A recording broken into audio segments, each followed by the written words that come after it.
Assalamualaikum warahmatullahi wabarakatuh.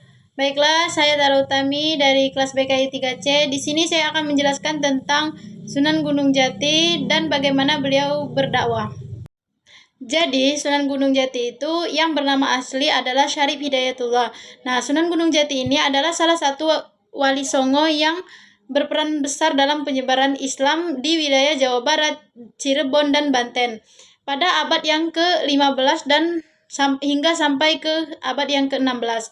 Sunan Gunung Jati ini atau Syarif Hidayatullah ini lahir sekitar tahun 1448 Masehi di wilayah Mesir atau Pasai. Nah, memiliki garis keturunan Arab, keturunan Nabi Muhammad SAW dan Nusantara, sehingga mudah diterima masyarakat.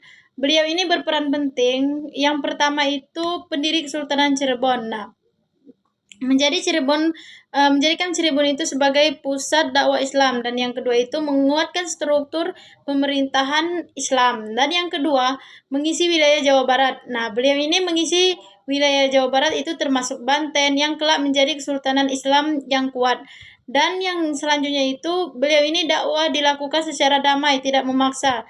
Dan yang ketiga itu diplomasi dan hubungan antar kerajaan. Nah, beliau ini menjalin hubungan dengan Demak, Aceh, bahkan kerajaan luar Nusantara, menjaga stabilitas politik agar dakwah berjalan lancar. Metode dakwah yang beliau pakai ini ada beberapa metode. Yang pertama itu menghargai adat dan budaya lokal seperti menggunakan seni, tradisi, dan simbol-simbol rakyat. Dan yang kedua itu menekankan akhlak, kedamaian, dan kemanfaatan sosial. Dan yang ketiga itu membangun masjid, pesantren, dan pusat pendidikan agama. Contoh pengaruhnya itu yang pertama itu seperti Karaton Kesepuhan dan Kenomanan Cirebon dibangun pada masa pengaruhnya.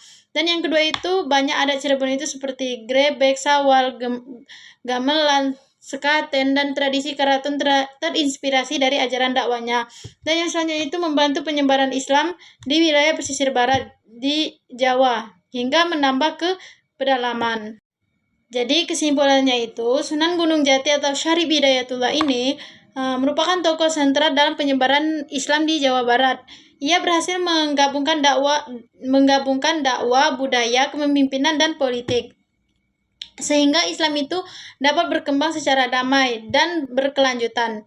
Perannya itu meninggalkan warisan besar berupa Kesultanan Cirebon, berkembangnya Islam di Banten, serta tradisi keagamaan yang masih hidup hingga sampai sekarang. Baiklah, mungkin hanya itu yang dapat saya sampaikan. Lebih dan kurang saya mohon maaf. Kepada Allah tak lupa memohon ampun. Akhir kalam, wassalamualaikum warahmatullahi wabarakatuh.